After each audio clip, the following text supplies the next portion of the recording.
The Rocking Al Show. The future of money. Will digital currency replace paper money? Much of the Western world already operates in a nearly cashless society. Credit cards are accepted almost everywhere. People are using tap and pay more and more, and payment apps like Venmo and PayPal are part of most people's wallets. During the 2020 pandemic, digital currency became even more popular, with some establishments even switching to no-cash policies. Adding fuel to the fire, cryptocurrencies like Bitcoin and Ethereum and the marketplaces on which they're sold have taken the financial environment by storm. These coins skyrocketed in value during 2020, making billionaires of early investors. Before values fell, that is. Yet, it still seems like new coins and platforms are popping up every day. And now, governments are racing to develop their own digital currencies to put some authority back into the hands of the central banking system. It's no question that digital payment systems and currencies will continue to impact the global financial system. But the question is cash still king? Will digital currency replace paper money? Plus, should you invest in digital currency? What is digital currency? Digital currency is thought of in two very different ways. One is that it is any form of digital cash, such as how you pay for online purchases, send electronic transfers, etc. This type of digital currency is a digital form of the national currency, i.e., the US dollar or the euro. It's tracked using bank account or credit card numbers through the traditional financial system, and it holds the same market value as physical currency. Cryptocurrency is another type of digital currency. Cryptocurrency, in particular, originated with the idea that people could both send and receive money digitally and anonymously without being tracked. Since their beginnings, cryptocurrencies, such as Bitcoin and Ethereum, haven't been tied to any national currency. Thus, their values are completely based on what people think they're worth. Stablecoins, on the other hand, are cryptocurrencies that are supposed to be pegged to a national currency, like the dollar, but many have failed to retain their value. Until now, this is how people have thought of digital currency, digital dollars and cryptocurrencies. But, that's all about to change. Private digital currencies versus central digital currencies. Private digital currencies differ from central bank digital currencies in a few ways. Originally, private digital currencies like Bitcoin and Dogecoin were created to decentralize finance. Cryptocurrencies, such as these, have no tie to any national government. Global government agencies have had a difficult time regulating cryptocurrency activities. A central bank digital currency, CBDC, however, would very much be tied to the government. Money held as CBDC will be equivalent to a deposit at the central bank. So, rather than depositing money into a commercial bank and paying for a purchase with a debit or credit card, you could theoretically deposit money into an account with the central bank and use your new central bank digital currency to make electronic payments. Ideally, it would be the most stable form of digital currency. How the world is taking action. Many countries are beginning to implement a central bank digital currency, and the US may follow suit. President Biden recently issued an executive order calling for research and development efforts into the potential design and deployment of a United States CBDC and the actions required to launch if a United States CBDC is deemed to be in the best national interest.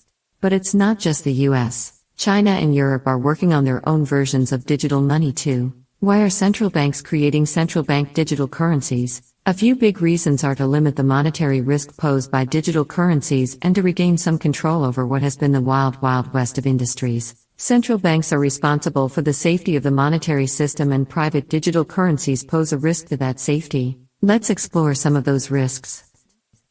The risks of digital currency.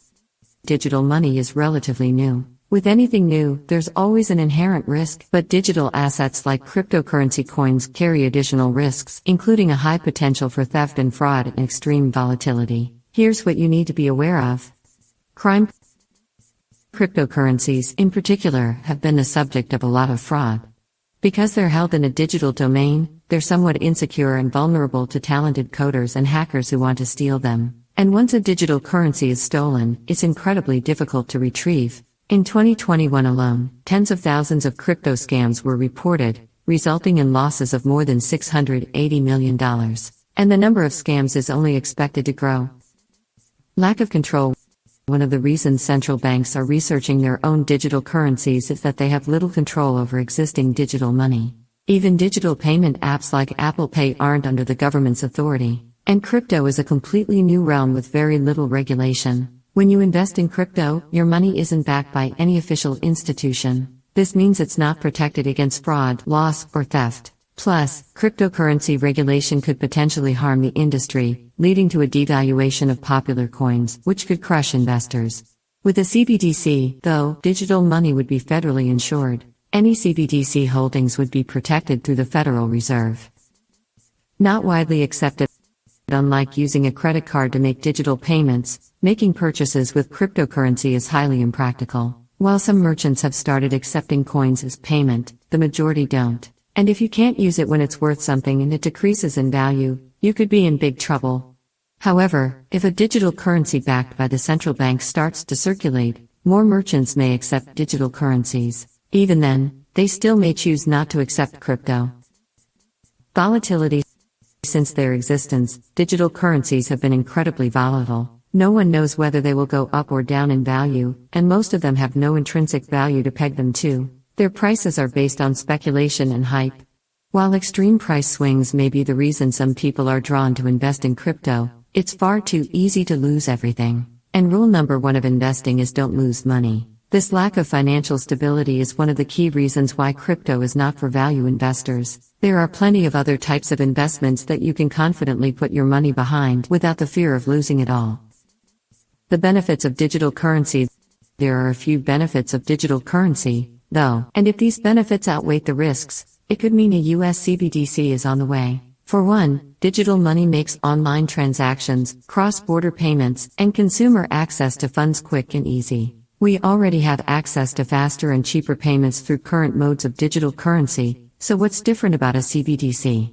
In the case of a CBDC, it could also provide a highly liquid safe haven for funds. Currently, most of the world's cash is tied up in commercial banks, which are subject to the throes of the economy, as we saw in the crash of '08. A central bank digital currency could provide an alternative safe option for citizens to store their cash outside of regular bank accounts. It's important to note, however, that a CBDC would not be like the cryptocurrencies we're seeing currently. It wouldn't be anonymous or decentralized, which are the key reasons people were drawn to cryptocurrency in the first place. Depending on your point of view, this could be a positive or a negative.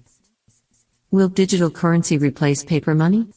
So, with all this talk of digital payments, will the cash beneath your mattress become irrelevant? According to the Federal Reserve, instituting a central bank digital currency would be a means to expand safe payment options, not to reduce or replace cash. They say they're committed to ensuring the continued safety and availability of cash or paper currency. However, although no one can predict what may happen, the continued progression toward digital currencies may ultimately render cash obsolete. But it could be decades before this occurs. In the meantime, what should you do? Stay the course and make smart investments in wonderful companies. Is digital currency a good investment? While a central bank digital currency issued by the Federal Reserve Bank does alleviate some of the risks associated with other digital currencies, it's not likely to produce any real returns. Rather, CBDCs issued by government agencies would be backed by the currency of that nation, meaning investing in one would be equivalent to investing in cash. If you want to grow your wealth, you're much better off investing in wonderful companies that can grow your money over time. I hope you found this podcast informative. If you have any comments about this or the other episodes, please comment where available. I'll be looking forward to reading them. You can find this podcast on your favorite apps. This podcast can also be seen on my YouTube channel. The link is in the description below. Until next time, goodbye everybody. The Rockinell Show.